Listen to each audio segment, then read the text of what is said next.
This is Algebra 1, Lesson 22B, Statements and Sentences.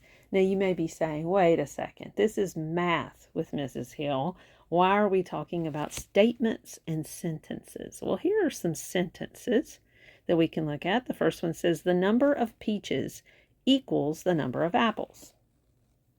B, the number of peaches does not equal the number of apples. C, the number of peaches is greater than the number of apples. And D, the number of peaches is less than the number of apples. All of those are English sentences to express and compare two different quantities. Well, we can abbreviate some things about this. Let's abbreviate. Instead of writing the number of peaches, let's abbreviate that and let's say, some people would use an N for number, but notice that we have N for number here, okay? Some people may say peaches and apples, okay? And that would be fine. You could even go X and Y or A and B.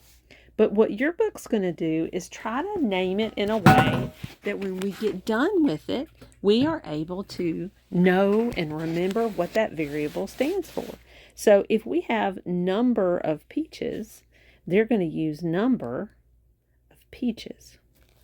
And number of apples, we're going to have number of apples. And that's how your book is going to define the variables for these situations. Now, don't get confused with this. It's not an exponent like an n raised to a p, okay? It's a subscript. It's written down below, and it's not a mathematical operation. You're not doing anything with n and p. It's just defining which number.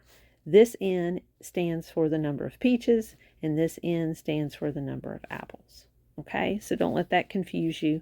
They do that a lot in this book, where they assign variables this way. So we're going to use those variables to write algebraic sentences. Instead of English sentences, algebraic sentences for each of the English sentences above.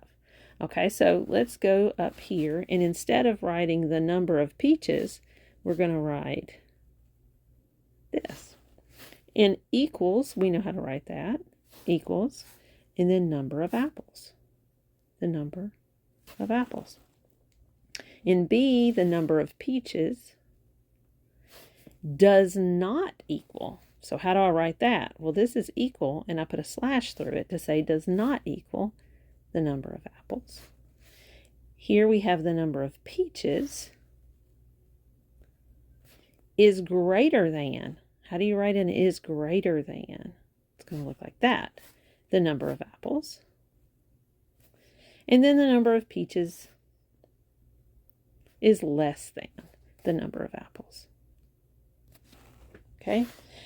Then it's going to ask us, it's going to use some of these terms here. So let's talk about a few of these terms. We're going to talk about equation. You can see that one of these is an equation.